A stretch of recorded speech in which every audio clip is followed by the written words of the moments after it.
حکمرانی طرف جانے کی کوشش کی ہے، اور پھر اس وقت تک نہ آئین رہتا ہے، نہ قانون کی قدر رہتی ہے، نہ سیاستدان رہتے ہیں، نہ سیاسی قدریں رہتی ہیں، نہ جمہوریت رہتی ہے، تو پھر وہ ٹکڑے آپ اکٹھے کرتے ہیں اور ان کو چلانے کی کوشش کرتے ہیں۔ تو آج میرا خیال ہے وقت ہے کہ سوچ لیں کہ ہم نے کرنا کیا ہے۔ اور اگر یہ جو کرسی پہ ہے وہ تو سوچ رہے نہیں ہیں، آپ نے جس طرح سے کہا کہ طاقت ایک طرف سمٹ رہی ہے اور ملک غریب سے غریب تر ہو رہا ہے، آپ لوگوں نے بھی 2-3 سال کے عرصے میں وہ ری امیجن پاکستان کے پلیٹ فارم سے کافی کچھ آپ لوگ نے سوچ بچار کیا تو اس کو آگے لے کر رکاوٹیں کہاں آ رہی ہیں؟ آپ لوگ کون آگے اس میں اسٹیپ ان کر سکتا ہے اور ملک کو جو ہے وہ ایک ٹریک پہ ڈالنے کے لیے ان کو باور کروا سکتا ہے کہ اس کے جو کنکلوژن ہے یہ تو بہت ہی ان ڈیموکریٹک ایک کنکلوژن کی طرف جا رہے ہیں؟ ہم تو بات ہی کر سکتے ہیں نا۔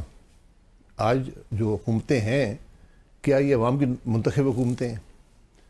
کیا ان کے پاس عوام کا مینڈیٹ ہے؟ کیا یہ آئین کے مطابق ہیں؟ وہ تو کہتے ہیں، نہیں کہتے ہیں، ٹھیک ہے، سب کہتے ہیں نا، سب کہتے تھے یہ ہم سب سے جب سے ملک بنا یہ سن رہے ہیں، تو حقیقت سب جانتے ہیں کہ حقیقت کیا ہے۔ اب آپ کرنا کیا؟ سب کی خواہش یہی ہے کہ ملک ترقی کرے، لیکن اس طریقے سے جس طرح آپ چل رہے ہیں ملک ترقی نہیں کرے گا، بڑی ایک واضح حقیقت ہے۔ اس لیے آج آپ نے جو یہ تفریق ہے، یہ جو نفاق ہے، اس کو ختم کرنا ہے۔ آپ نے ملک میں رول آف لا واپس لانا ہے۔ جس ملک میں قانون کی حکمرانی نہیں ہوگی وہ ملک ترقی نہیں کرے گا۔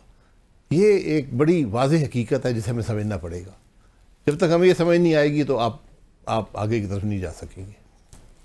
تو بھائی صاحب بنیادی سوال یہ کون کرے گا؟ کیونکہ جو انکمبنٹس ہیں وہ کہہ رہے وہ تو اب 27ویں آئینی ترمیم کی جو بازگشت اتنی ہو گئی ہے کہ جہاں پر آپ نے کہا کہ اگر آئینی نہیں ہے طریقہ کار یہ فالو کیا جا رہا تو پھر اس کو آئینی ایک شکل دینے کے لیے 27ویں آئینی ترمیم کی بازگشت ہے۔ آپ کے خیال میں یہ تھاٹ پریویل کر رہا ہے کہیں نہ کہیں؟ دیکھیں، آئینی شکل دینے کا مطلب یہ نہیں ہے کہ آپ جو آئین کی روح ہے اس سے متصادم قانون اور ترامیم کرنی شروع کر دیں۔ یہ چیزیں سر چلتی نہیں ہیں۔ تو آپ نے تو ملک آج کیا چلے گا؟ میرے خیال میں نہیں چلے گا۔ آپ جو مرضی کر لیں، 27ویں 28ویں 29ویں 30ویں 100 ترامیم جو مرضی کر لیں، ملک نہیں چلے گا۔ آپ یعنی کہ آنے والے وقتوں میں بھی اگر اسی طرح سے معاملہ چلے تو سرمایہ کاروں کو ملک آتے دیکھ رہے نہیں ہیں؟ جہاں دیکھیں، جہاں قانون کی حکمرانی نہیں ہوگی وہاں پیسہ محفوظ نہیں ہے۔ جو سرمایہ کار آئے گا، باہر سے ڈالر لے کر آئے گا، وہ کہے گا بھائی مجھے کیا پتا، کل یہاں کوئی میرے خلاف کیس بن جائے گا، تو عدالتیں تو جیسے فیصلے کرتی ہیں سب کو پتہ ہے۔ یہ بہت ایک بنیادی بات ہوتی ہے کہ سرمایہ کار کے لیے کہ کیا اس ملک کے اندر قانون کی حکمرانی ہے یا نہیں ہے۔ یہ پہلی بات وہ سوچتا ہے۔ جنگ بھی برداشت ہو جاتی ہے، یہ کرائم بھی برداشت ہو جاتا ہے، ہر چیز برداشت ہو جاتی ہے، بالکل، لیکن جہاں پر قانون کی حکمرانی نہیں ہوگی وہاں انویسٹمنٹ نہیں ہے۔ پریس ریلیز رضا ربانی صاحب، وہ میں آپ سے شو سے پہلے بھی بات کہی تھی کہ تیسری پریس ریلیز وہ لے کر آ رہے ہیں، وہ کہہ رہے ہیں چارٹر آف ڈیموکریسی 2 کی ضرورت ہے، سب مل بیٹھے۔ 1 کے بعد کیا ہوا تھا اس کا بھی ذرا خفیہ ملاقاتیں، جی جب بند ہو رہا تو کیا ہو رہا تھا، اس کے بعد کیا ہوا؟ ہم بھول جاتے ہیں کہ وہ پنجاب کی گورنمنٹ کیسے توڑی گئی تھی، یہاں کولیشن ٹوٹا ہوا پنجاب کی گورنمنٹ توڑ دی۔ تو ہم نے کبھی کچھ سیکھا نہیں ہے۔ آپ چارٹر آف ڈیموکریسی 2 کر لیں، 3 کر لیں، 20 کر لیں، اگر آپ قانون کی حکمرانی میں یقین نہیں رکھتے ملک آگے نہیں چلے گا۔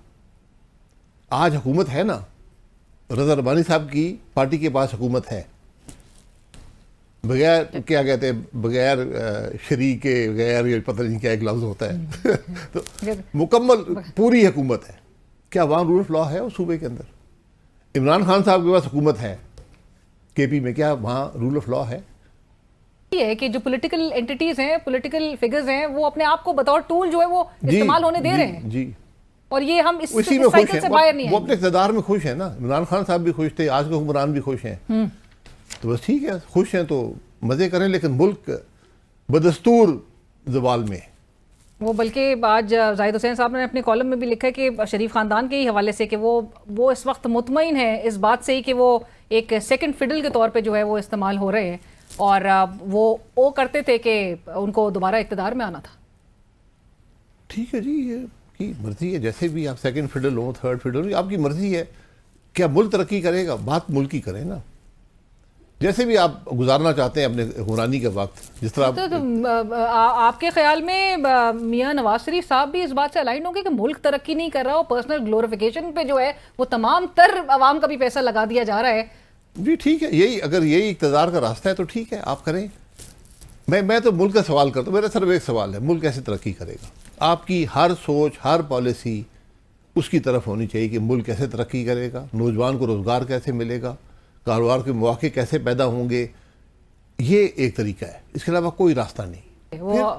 پھر اب کیا؟ لیکن اگر Pakistan Tehreek Insaf role of law کی بات کرے، قانون کی حکمرانی کی بات کرے، تو آپ ان کے ساتھ ہیں اس تحریک میں؟ ہم جو بھی کر رہے ہیں اس کے ساتھ ہیں. اور ہمارا مقصد کیا ہے سیاست کا؟ جمہوریت تو نہیں رہی نا، نہ جمہوری قدریں ہیں، نہ پارلیمانی قدریں ہیں، وہ بات تو ختم ہو چکی ہے. لیکن چلیں میڈیا پہ آ جاتے ہیں، آپ سے بات کر لیتے ہیں، یہی تحریک کا حصہ ہے. اس پر بھی آپ کو پتہ ہے پھر قدغنے تو ہیں. لیکن بھائی صاحب یہ، اور جہاں سے ہم نے گفتگو کا آغاز کیا تھا، یہ جو ایون پاکستان تحریک انصاف کے جو نااہلی اور جو ایم این ایز وغیرہ اب 50 کے قریب بتایا جا رہا ہے کہ جی مزید M N As M P S کو اگر سزاؤں کا سامنا اسی طرح سے ہوا اور نااہلی کی تلوار ان کے سروں پہ لٹکتی رہی، بائی الیکشنز پہ معاملہ جائے گا. آپ لوگ نے جنرل الیکشنز میں تو پارٹیسپیٹ نہیں کیا تھا، بائی الیکشنز میں پھر آپ لوگ کوئی ارادہ رکھتے ہیں؟ نہیں، بائی الیکشن میں کوئی مقصد نہیں ہے. دیکھیں نہ الیکشن کمیشن آزاد ہے، نہ عدالتیں آزاد ہیں. الیکشن کا مقصد کوئی نہیں رہا. ان ایوانوں میں آ کے کریں گے کیا؟ جن ایوانوں میں ممبران کی اکثریت پیسے دے کر آئی ہو. اور یہ میرے بڑے دکھ کی بات ہے، یہ کہنا پڑتا ہے لیکن یہ حقیقت ہے.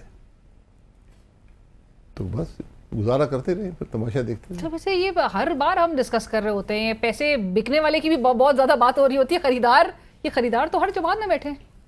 نہیں، خریدار تو بیٹھے ہیں، لیکن نا جو پیسے دے کر آئے گا پیسے پھر کمائے گا بھی. جس حد پہ کرپشن آپ پہنچ گئی آپ اندازہ نہیں لگا سکتے. آپ یقین کریں، آپ اسلام آباد کو دیکھ لیں. اسلام آباد میں سڑک دبئی سے مہنگی بنتی ہے اور چلتی نہیں ہے، اور پھر بیٹھ جاتی ہے، 4 مہینے نہیں چلتی. ایک بارش کی نظر. جی، پھر وہ پیسہ کہاں جاتا ہے؟ پنجاب ہم سب صوبوں کا یہی حال ہے. کرپشن اتنی انتہا کو پہنچ گئی ہے. اور میں نے ہمیشہ میں کہتا ہوں یہ حقیقت ہے اب کہ ایک بات ہوئی کہ سفارش کا خاتمہ ہو گیا، اب سیدھا پیسے لگائیں. انصاف بھی پیسے سے ملتا ہے، پولیس کا کام بھی پیسے سے ہے، گورننس کا کام بھی پیسے ہے، ڈیولپمنٹ کا کام بھی پیسے ہے.